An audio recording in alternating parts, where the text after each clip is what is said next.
Hello दोस्तों, नमस्कार। आज हम बॉटनी का प्लांट फिजियोलॉजी का एक टॉपिक है बिंदु स्त्रावण, इसके बारे में चर्चा करेंगे। चित्र में देखिए, एक पत्ती के चारों ओर पानी की कुछ बूंदें दिखाई दे रही है। इसमें बूंद की साइज थोड़ी बड़ी हो गई है। ये पादप में कहाँ से आती है, किस प्रकार आती है, इसका कारण क्या है? ये बूंदें पादप में पाया जाना ही ये एक प्रोसेस से होता है। इस प्रोसेस को क्या कहते हैं? बिंदु स्त्रावण कहते हैं। बिंदु स्त्रावण शब्द का सबसे पहले यूज किसने किया? इस वर्ड को किसने प्रपोज किया था? एक साइंटिस्ट का नाम है वैज्ञानिक बर्गर स्टीन ने दिया था। किसने दिया था? Burger Stein. और गटेशन एक प्राचीन लैटिन भाषा का शब्द है और जिसका मतलब होता है रस या तरल की एक बूंद, ए ड्रॉप ऑफ फ्लूइड होता है। ठीक है। बिंदु स्त्रावण यानी गटेशन की डेफिनेशन अगर बोले देखी जाए तो ये इस प्रकार होती है। कुछ सामान्य पौधों से जाइलम एंड फ्लोएम रस का पत्तियों के किनारों से बाहर निकलना गटेशन या बिंदु स्त्रावण कहलाता है। यहाँ एक वर्ड आता है कुछ सामान्य, यानी सम वेस्कुलर प्लांट है। सभी में नहीं होता, सभी में गटेशन नहीं होता है। ठीक है। अगर इंग्लिश की बात करें, इन इंग्लिश में डेफिनेशन किस प्रकार होगी, वो इस प्रकार होगी। देखिए, guttation is the exudation of drop of xylem and phloems of on tip और edge of leaves of some vascular plant. कुछ वेस्कुलर प्लांट में ही ये गटेशन होता है। बिंदु स्त्रावण लगभग 345 जो प्लांट स्पीसीज है, फैमिलीज है, उसमें ये पाया जाता है। जैसे ग्रास है, या दूसरा है गार्डन नॉस्ट्रियम है, ठीक है, जई है, कोलोकेशिया है और बालसम है। इन प्लांट में ये गटेशन आराम से देखा जा सकता है। बिंदु स्त्रावण किसके कारण होता है, किसका एग्जाम्पल है? ये मूल दाब का है। रूट प्रेशर के कारण ही गटेशन होता है। ये सवाल पूछा जाता है कि गटेशन का कारण क्या है। यहाँ तो रूट प्रेशर, वहाँ उसमें आता है रूट प्रेशर होता है। ठीक है। गटेशन किस किस में होता है? काष्ठी और शाकीय दोनों प्रकार के पौधों में होता है। और बिंदु स्त्रावण यानी गटेशन का कारण क्या है, वजह क्या है ये कि गटेशन पौधों में गटेशन होता है? दो कारण है इसके। पहला है मिट्टी में पर्याप्त मात्रा में जल उपलब्ध होना, यानी सॉइल में अगर वाटर की क्वांटिटी ज़्यादा है, पर्याप्त मात्रा में है, तो गटेशन होगा। और दूसरा है कारण इसका वाष्पोत्सर्जन यानी ट्रांसपिरेशन की रेट अगर कम है तो गटेशन होगा। ठीक है। बिंदु स्त्रावण से पर डे, प्रतिदिन 200 ml पानी का लॉस बार आ सकता है ड्रॉपलेट के रूप में। ठीक है। और जो गटेशन से पानी निकलता है वो क्या होता है? इम्प्योर होता है। क्या होता है? इम्प्योर होता है। क्यों?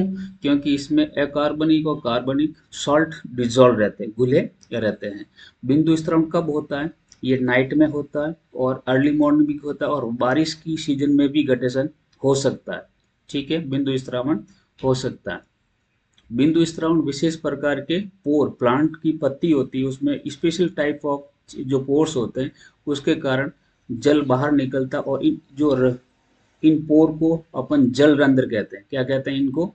जल रंध्र एक टर्म यूज की जाती है बॉटनी में और इसको हाइडाथोर्स कहते हैं। क्या कहते हैं? हाइडाथोर्स। ये वर्ड याद रखना, हाइडाथोर्स कहते हैं, जल रंध्र कहते हैं। जल रंध्र स्टोमेटा से डिफरेंट होता है। ठीक है। जल रंध्र केवल पत्तियों में पाया जाता है। जो हाइडाथोर्स होते हैं वो किस में होते हैं? प्लांट की लीफ में होते हैं। स्टीम में नहीं हो सकते, रूट में नहीं हो सकते, ब्रांचेज में नहीं हो सकते, किसी दूसरे पार्ट में नहीं हो सकते हैं, लेकिन किस में होंगे? ओनली लीफ में होते हैं, पत्तियों में होते हैं। और ये सदैव ओपन रहते हैं। ऑलवेज क्या रहते हैं? ओपन रहते हैं, क्लोज नहीं होते हैं। इनके जो इनसाइड में होता है, इनके हाइडेथोड्स के भीतर क्या होती है? स्लग रूप से व्यवस्थित मर्दूतक की कोशिका मेसेनकाइमा की सेल्स पाई जाती है। इस सेल्स को क्या कहते हैं? इन सेल को कहते हैं एफीथेम। क्या कहते हैं? एफीथेम कहते हैं। हेबरलैंड के अनुसार, एक साइंटिस्ट हेबरलैंड के अनुसार जल रंध्र दो प्रकार के होते हैं, एक्टिव और पैसिव। क्या होते हैं? एक्टिव और पैसिव। देखो, एक्टिव में क्या होता है? स्त्रावी प्रकार की बाह्य कोशिकाएं पाई जाती है। एपिडर्मल सेल्स होती है, वो क्या सीक्रेशन करती है, क्या करती है? सीक्रेट करती है जल को। तो इसमें बाह्य त्वचा में स्त्रावी प्रकार की कोशिकाएं पाई जाती है। एपिडर्मिस यानी ऊपरी त्वचा का, उप त्वचा का क्या होता है? अभाव होता है। इनमें कोशिकाएं समान पुल के संपर्क में नहीं रहती। वेस्कुलर बंडल की ये कोशिकाएं क्या होती है? टच में नहीं रहती, संपर्क में नहीं रहती है। इसमें जल से तरल बाह्य त्वचा की स्त्रावण, यानी ये कोशिकाएं खुद क्या करेगी? जल को बाहर निकालेगी खुद।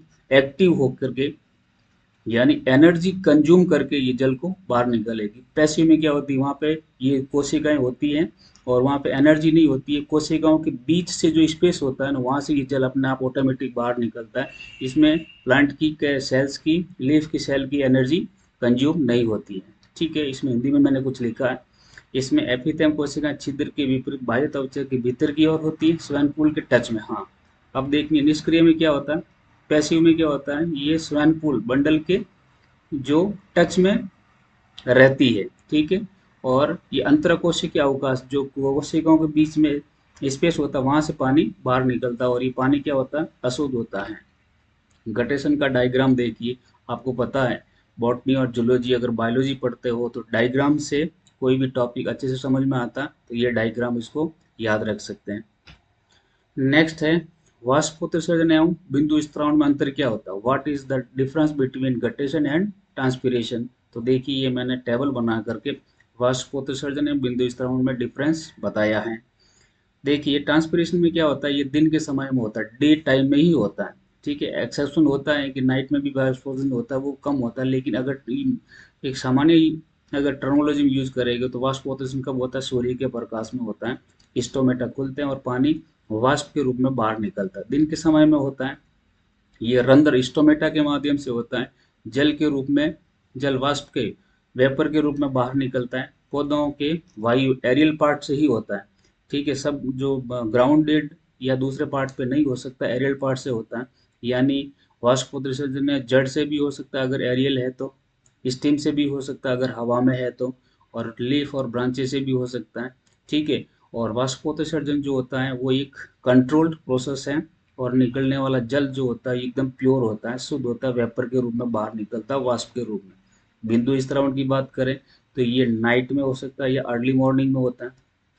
ठीक है, जल अंदर से बाहर निकलता है, जो हाइडेथोट होते हैं वहां से जल बाहर निकलता है बूंदों के रूप में, जल बूंदों के रूप में निकलता है, केवल पत्तियों के द्वारा होते, ओनली किसके पार्ट से, लीफ के पार्ट से ही होता है, प्लांट के दूसरे पार्ट से नहीं हो सकता। ये एक अनकंट्रोल प्रोसेस है, अनियंत्रित प्रक्रिया है। निकलने वाला जल क्या होता है, अशुद्ध होता है। निकलने वाला जल अशुद्ध होता है। ये मेरा एक छोटा सा प्लांट फिजियोलॉजी का वीडियो है। अच्छा लगे तो लाइक करना, शेयर करना और कमेंट्स करना। धन्यवाद।